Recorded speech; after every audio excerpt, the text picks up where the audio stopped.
In ancient India, Shiva holds one of the most prominent roles in Hinduism as the god of destruction. When we say Shiva, there are two fundamental aspects that we are referring to. The word Shiva means literally that which is not. Today, modern science is proving to us that everything comes from nothing and goes back to nothing. From a large explosion, the universe expands and is set to contract again in the next 65 million years. This is the process of creation and destruction. The whole world is energy rising and collapsing, only to rise again. The basis of existence and the fundamental quality of the cosmos is vast nothingness.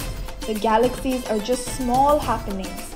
The rest is all vast empty space known as dark energy. And that is Shiva. If this topic of uncovering the true meaning of Shiva has piqued your interest, I recommend watching my previous video where I dive into not only the symbol of Nataraj but also the cosmic truths that it reveals. But for this video, I will be exploring the symbolism and true meaning of the Shiva Lingam. As a Hindu, this representation of Shiv must be familiar to you. As per the Lingam Purana, Kurma Purana, the Shiva Lingam is an ancient symbol consisting of a pillar or standing stone and a ring or circle in which the standing stone is placed. The Tripura Tapini Upanishad specifies the significance of the pillar. It symbolizes that the Shiva principle is consciousness, and the ring is the symbol of the Shakti principle, which is energy or the power of consciousness. The Shiva Lingam represents the union of these two principles, a union that governs all of creation. The Shiva Lingam expresses the idea that Shiva and Shakti are inseparable and timeless. But there's more to be revealed than what meets the eye.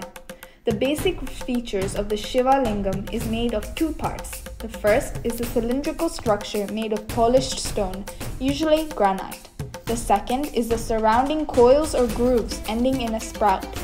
In Shiva temples, a pot of water hangs over the cylindrical structure, allowing water to continuously drip onto it at regular intervals. This water then empties itself through the sprout. This is done according to how it is specified in the Puranas, specifically the Linga Purana, chapter 27, that talks about the worship of Lingas. Now, look at this. This is an aerial view of BARC, Bhabha Atomic Research Center, on the outskirts of Mumbai. This here is a power plant in Spain, and these two are in America.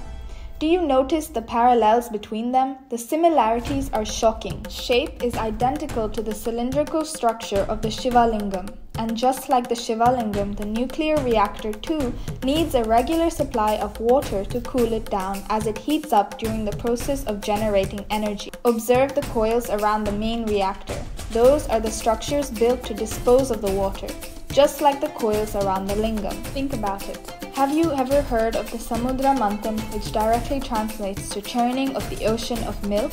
Well, it is described in the Bhagavata Purana. Lord Shiva, aware of the need to obtain the awaited nectar during the Samudra Manthan, ingested poison on behalf of the Devas and demons.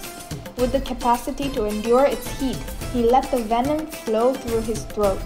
His body radiated heat, and as per Vishnu's orders, all beings poured cold water onto him, providing relief from the venom's intense heat.